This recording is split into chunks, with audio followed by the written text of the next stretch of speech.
Alright, sa magandang araw po sa ating lahat, lalong-lalo na po sa ating mga subscriber dyan, sa ating mga OFW, sa mga panig na mundo, magandang araw po sa ating lahat. So ito mga kalyabe, nandito tayo ngayon sa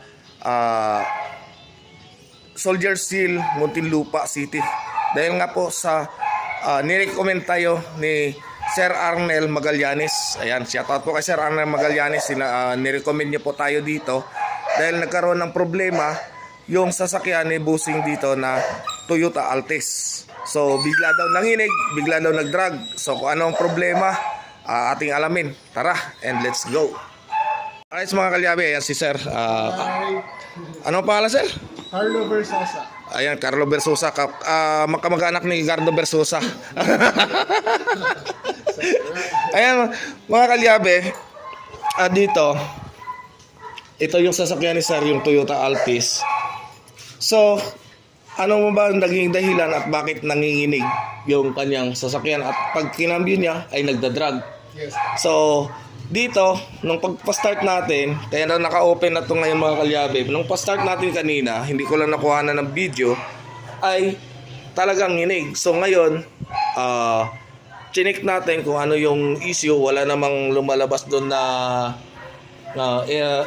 may lumabas na error sa kanyang dashboard at chinik natin yung kanyang ignition coil ay may problema. Tapos dagdagan pa ng kanyang spark plug. So ipapakita ko sa inyo yung nangyari sa kanyang spark plug mga kalyabe. So nandito na yung ating mga pinambiling pyesa. Ayan. So ito mga kalyabe, ito na yung kanyang spark plug. Ayan. So signage na po na pabasted na rin yung kanyang spark plug. Kaya pinapalitan na rin natin pati yung kanyang spark plug. So ito mga kalyabe, kung tutuusin, pwede tayo magpalit ng paisa-isa. Kaso ang iniiwasan natin, ayan, alam ko marami magko-comment, dapat isa lang pinalitan. Pero ito mga kalyabe, itong pinaka-the best na ginawa natin. Kaya natin to ginawa dahil ayon kay Busing, daily use niya talaga. Yes. So bakit kailangan pa natin tong antayin na bumitayaw yung iba na alam naman natin. Gusto naman tayo na itama, no? Oo. So kasi ito mga kalyabe, kapag isa lang ang pinalitan natin, bago po ito, mas malakas po yung supply ng kuryente nito kumpara doon sa mga stock. Ngayon. So bago kasi ito mga kalyabe. Ngayon, kapag nagpalit tayo ng isa, yung tatlo ay pare-parehas yung supply, tapos ito ay malakas yung supply ng ignition. So, may tendency na ganun pa rin ang mangyayari. Bigla na lang din manginginig. Oo, magdadrag. So, mas ninarapat natin na palitan na natin sila ng 4 na piraso. Pero ito mga kalyabe, ang kinuha natin is replacement na magandang klase, class A kung tawagin. Kumbaga yun ang tinatawag natin na GM or genuine parts, pero replacement siya. Kasi ang tinatawag natin na yung ano natin kasi mga kalyabe, may OEM tayo, yung original parts. Kaso nakakalagnat ang presyo, hindi kakayanin. 4.8 ang isa. So 4.8 ang isa kapag original na yung ating kukunin. So dito, samantala dito, at same lang din naman yung kanyang output. Kaso ang kaibahan lang nito mga kalyabe, yung lifespan nito medyo maiksi siya ng konti. Pero konti lang. Kaya dito na lang muna tayo kasi para makakayanan ng ating bulsa. So bakit nga ba tayo focus doon sa OEM kung meron naman tayong GM? Yeah. Pero kung alam pa mga kalyabe, kaya ko ito binlog kasi baka mag-comment kayo, spark plug lang sira niyan. So hindi ko naman ito papapalitan mga kalyabe kung walang error code. Nakita naman ni Busing kanina ang error code. Sa scan. So ignition coil ang problema. So dito papapalitan natin to lahat, 4 na to. At papakita din natin sa inyo mamaya yung andar nito. So babalik ko pa sana para papaanda rin, kaso wag na lang, diretso na natin. Ito na. Oo. Ayan, Sir Arnel Magallanes, thank you sa pag-recommend sa akin sa kay Busing. So buti, libre tayo ngayong araw. Kaya nakatakbo tayo dito sa Muntinlupa. So malapit lang ito mga kalyabe dito sa amin. So along Dangari lang ako, sila Busing ay dito sa Soldiers. So pwede nga sana kami mag-shortcut. Ang problema, wala lang ako speaker doon sa Philippines. And sa pagkabit naman ng spark plug mga kalyabe, ito, kamayin na muna natin. Kapag matigas, huwag natin ipilit kasi hindi po yan tama yung kanyang thread. Kapag malambot, tuloy mo lang, ikutin mo lang ng ganyan. Kakapit lang yan ang kakapit hanggang sa tumigas. Baka ibang tigas yung iniisip niya. Ayan. So pag hindi niya na maikot, sa kanya gagamitan ng inyong ratchet. Kunti higpit lang. Huwag masyado kasi baka maputulan kayo ng spark plug. Ayan. Tapos dito, kasi itong ating pantanggal na spark plug, medyo masikip yan. Ganyan ninyo lang. Tapos, tatanggalin natin lahat to. Papalitan natin lahat ng spark plug at saka ignition coil. Pero ito sir, tabi mo yung mga luma na to. Just in case pang emergency. Pang emergency mo na halimbawa nasiraan ka ng isa, pwede mo siyang maipalit kapag temporary. Kaya mga kalyabe,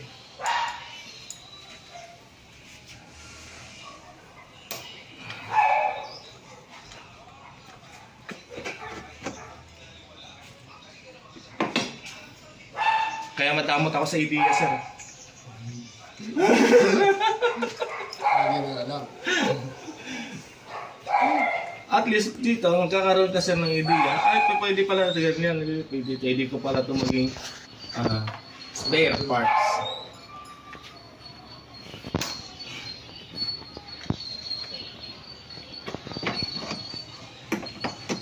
Yan. So tatanggalin natin itong 4 na ignition coil. Ay 3 na lang pala kasi natanggal ko na yung isa.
So sa mga nagtatanong mga kalyabe, kailan ba ay kung paano ba yung pagpalit ng tamang pagpalit ng spark plug.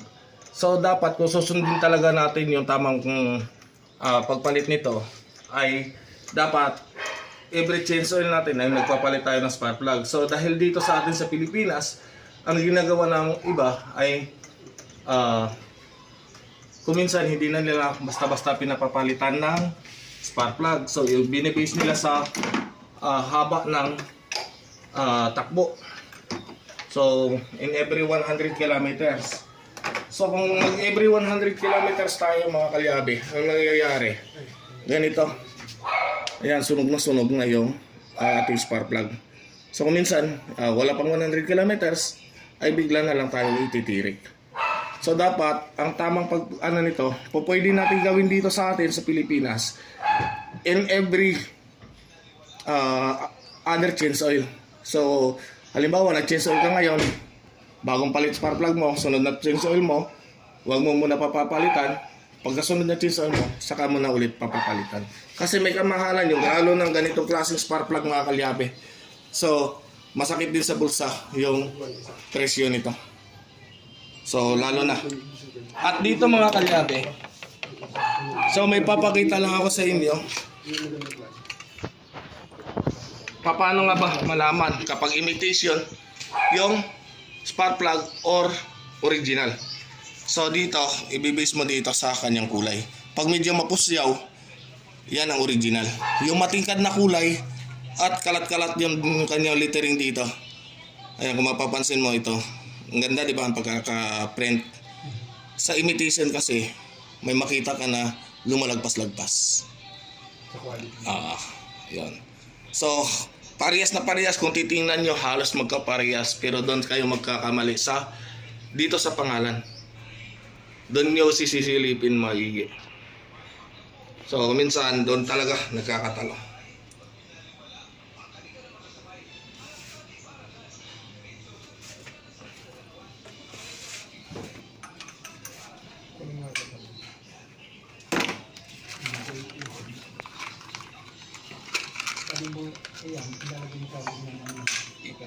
Yung lagayan niyang box, mamaya doon mo rin ilagay.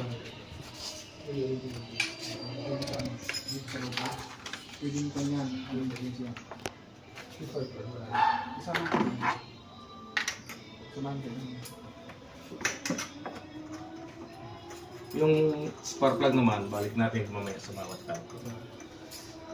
Kasi yan, pwede mo pa naman yan. Pagpipilian mo lang siya kung alin dyan ang may magandang kuryente. Pag emergency lang nila, baka uwi.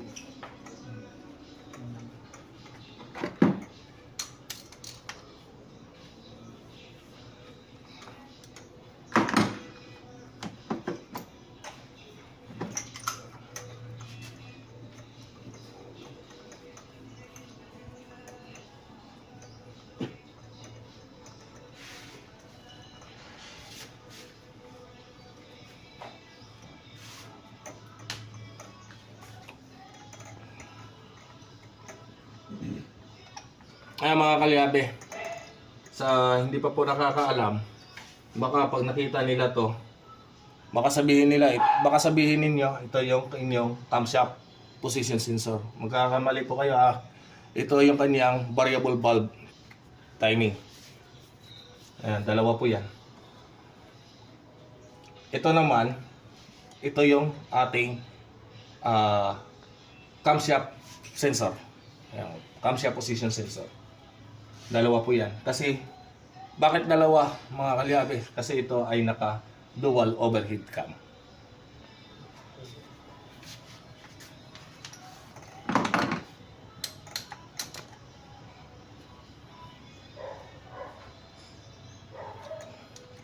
So, buong akala natin, ang Altis ay naka single overhead cam. Nagkakamali pa tayo.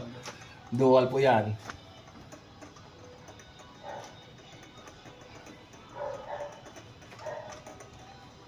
Iba yung camshaft ng intake, iba yung camshaft ng exhaust. Meron kasing sasakyan na single overhead cam. Kung tinatawag natin na SOC.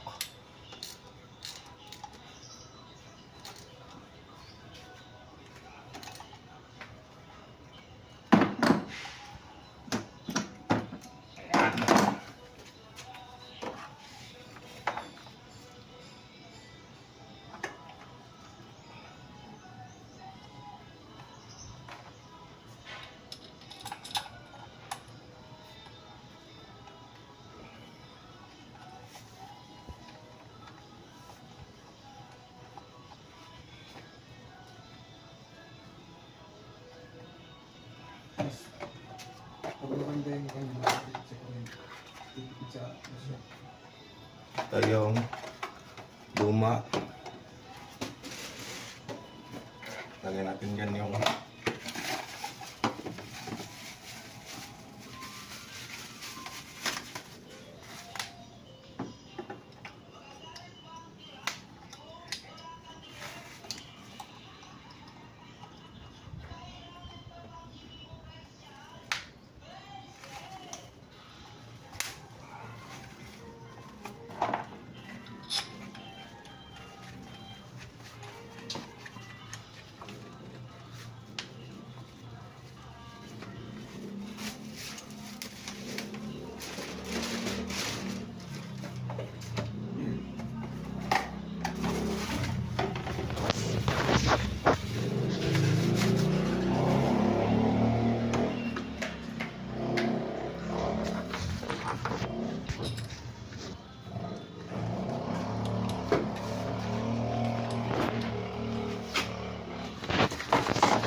ayan, just in case ito, mga kalyabe, itong mga luma, kaya binibigay natin sa may-ari. Just in case na may bumitaw na ignition coil, ay pwede niya itong mapagpipilian at pwede niya magagamit yung pwede pang magamit. Ayan.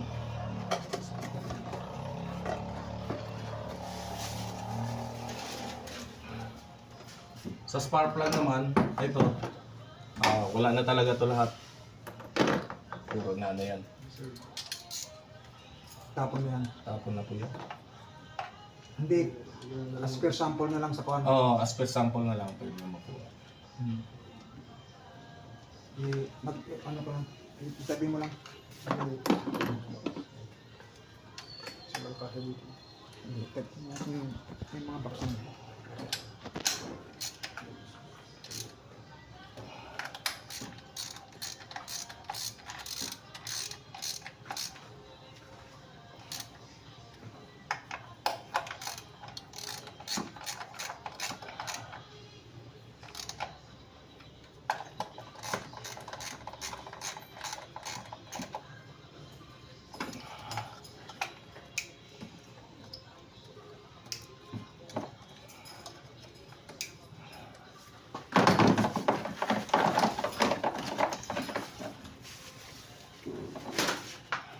Alright. So magtitesting tayo.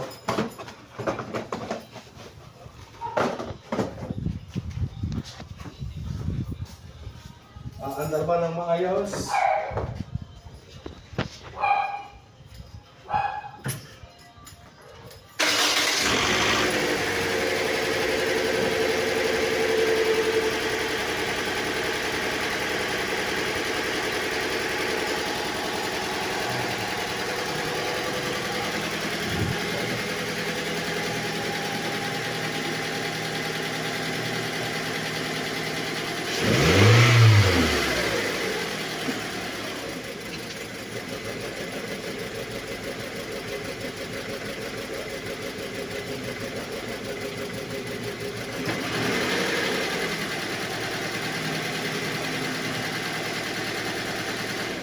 Kunin mo muna scan.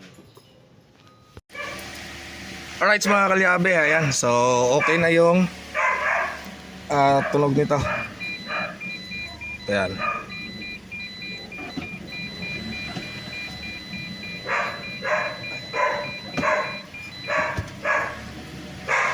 So ang ganda na ng RPM nito.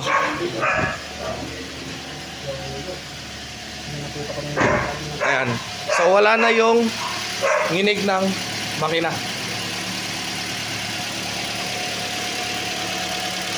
Ayan. So double check lang natin kasi kung minsan lumuluwag to mga kalyabe. Kaya dapat double checking tayo kung naangat ba o hindi. So nakalock na yan. Ayos na siya. So babalik natin yung kanyang cover na plastic. Tsaka iti-test drive sa labas mamaya-maya. Ayan. So sir, tama ba yung diagnose natin ng una? Yes, tama. Recommend ko kuya. Ayan.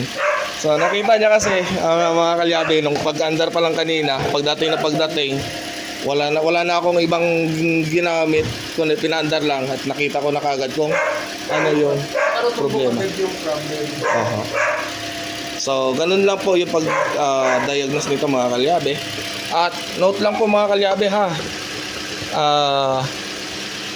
Ito kung tutusin pwedeng pa isa-isa lang ng ignition coil ang papalitan, pero gawa nga ng para maging accurate o pare-parehas yung supply ng kuryente, set talaga yung nire-recommend ko lagi. Yung long run. Long run. Right. Kanina mga kalyabe, pagpaandar pa lang namin, grabe na ang inig nito. Sobra na. Ngayon, pag start niya pa lang, swabe-swabe na. Ibang distansya dito. Oho. Ayan, Boss Arnel. Maraming salamat sa pag-recommend dito kay Sir sa akin. Amen, thank you. So, namangha ako dito sa bahay nila Bossing. Sana all makakaroon ng ganitong laking bahay. Ano sa mga kalyabe, ang garahe niya, kasya dito yung siguro kasya dito yung 7 sasakyan. Ang lawak niya, no?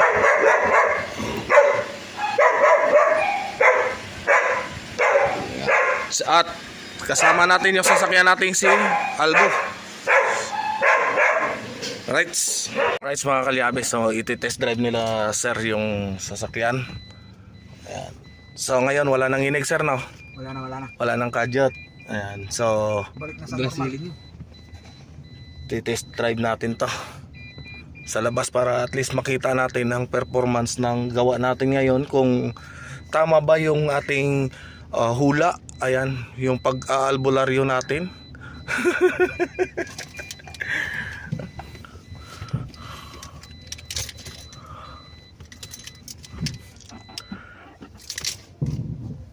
Wala nang kadyot.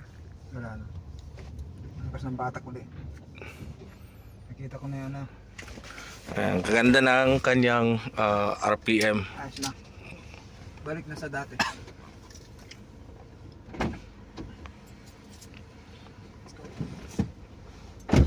Mga kalyabe, so titisting na. Smooth na naman yung takbo. Mga kalyabe, isang silipan lang, nakuha na natin yung Sarap karlit drive ulit. tamang Balik na sana normal. problema. So nagulat si Busing. Ayun niya, bakit gano'n lang kabilis yung pag-diagnose natin. Hindi ala jamba. Swak na swak.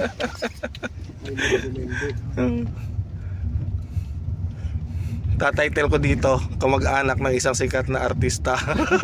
Cardo Versosa.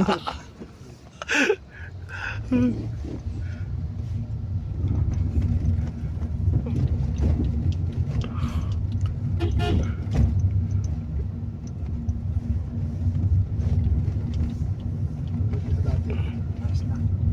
Kahapon, pinabuhan ako dun sa Cornwall. Nakakakaba talaga pag nanginginig yung sasakyan. Pero mo naman kahit maiksi pang pag tinuwing ito, 4-5. O, Gusto mo sa buwan, Carlo? Sa kita? Nakita ko na yung takbo yun. Balik naman ng ano eh. Ayos naman. Ayos na. Balik na. Pwede na ulit yung distansya. Ang ayos na. okay na ba sa inyo yan? Okay na, okay. Ewa. Okay na. Ay mga kalyabe, so nawala na yung dragging at saka kadyot-kadyot ng kanyang Pinang-pino na ang sasakyan. tunog ngayon ulit. Balik sa bago. Ayan. So alam ko marami magko-comment dapat spark plug lang papapalitan. Pero yun mga kalyabi, naka-scan po tayo kanina. Ini-scan natin yan at may problema talaga yung ignition coil. Kaya pinalitan na natin yung isang set. So mura lang naman ang ignition coil niya. Bakit pa kailangan nating tipirin? Bakit natin kailangan pa ulit-ulitin magdubli gastos pa yung may-ari? Kaya bossing, dubli gastos sa labor. So magkano yung bayad pag nagpagawa? So dapat isahan lang yung tumbok na tumbok mo kung ano yung problema ng sasakyan. Ayan. Alright, so okay na at nandito na kami. So bibilis lang na tennis drive. At saka ramdam mo ngayon sir, yung dito sa loob, wala kang nararamdaman na nanginginig. Wala na. Wala na. Aha. Ayan. Maraming salamat. Alright mga kalyabe, ayan, tapos na nga natin to gawa yung sasakyan nila bossing. Ayan, so Toyota Altis, ayos na. Ayan, so isang ano lang, pagdating natin, pagpaandar natin ay isang diagnose lang, kuha agad yung problema. Wala nang chichi-burichi. Ayan mga kalyabe. So, ito, yung kanilang Honda ay babalikan natin after ng New Year. At yung kanyang kanilang Isuzu Altea. Ayan, so tayo na daw yung kukuhanin nila na magmi-maintain ng kanilang sasakyan. At shout out nga po pala sa anak ni Sir doon sa Canada. Yes. Canada, ayan, shout out po sa dalawang anak ni Sir doon sa Canada. So, shout out. Ayan. So kay Kylie. Aileen. Yes. Ayan, kay Aileen at saka kay Jenica Bersosa. Ayan sa Canada. Shoutout po sa kanila. Ayan, at saka kay Boss Arnel Magallanes. Ayan, so salamat sa pag-recommend sa akin sa kanila ni Busing. Ayan, so saludo po sa iyo, sir. Salamat at sa tiwala na binigay niyo sa akin para i-recommend ako sa ibang tao. Ayan. So maraming salamat at hanggang dito na lang muna yung vlog natin sa ngayong araw. Hanggang sa muli. Bye-bye!